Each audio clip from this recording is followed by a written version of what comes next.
ফের আর্থিক বিপর্যয়ের মুখে সুন্দরবনের মৎস্যজীবীরা।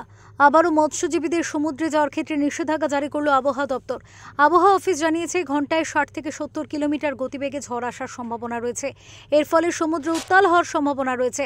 আর তাই আগামী 25 তারিখ পর্যন্ত মৎস্যজীবীদের গভীর সমুদ্রে যাওয়ার উপর নতুন করে নিষেধাজ্ঞা জারি করল আবহাওয়া দপ্তর এবং মৎস্য দপ্তর। উল্লেখ্য, সোমবার পর্যন্ত মৎস্যজীবীদের গভীর সমুদ্রে যাওয়ার উপর ইতিমধ্যে নিষেধাজ্ঞা জারি করা হয়েছিল। আর তাই এতদিন ঘরে বসেই দিন কাটছিল তাদের। এর উপর নতুন করে সমুদ্রে যাওয়ার উপর নিষেধাজ্ঞা জারি হওয়ায় বড় সড়ো ক্ষতির মুখে সুন্দরবনের মৎস্যজীবীরা। ব্যাপক আর্থিক বিপর্যয়ের আশঙ্কা করছেন তারা।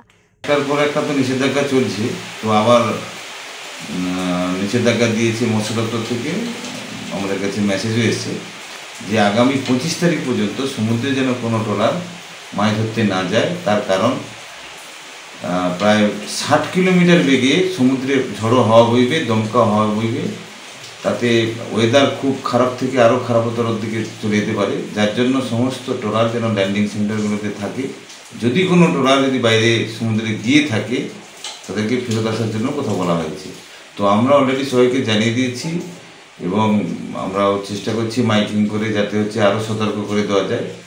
তার কারণ কিছু ট্রলার যদি বেরিয়েও যায় নিষেধাজ্ঞা অমান্য করে, যদি একটা ঘটনা ঘটে, সেখানে কিন্তু মৎস্য দপ্তর তার বিরুদ্ধে কঠোর থেকে কঠোরতম ব্যবস্থা নিতে বাধ্য থাকবে, আমাদেরকে জানিয়ে দিয়েছে। ব্যুরো রিপোর্ট, ওঙ্কার বাংলা।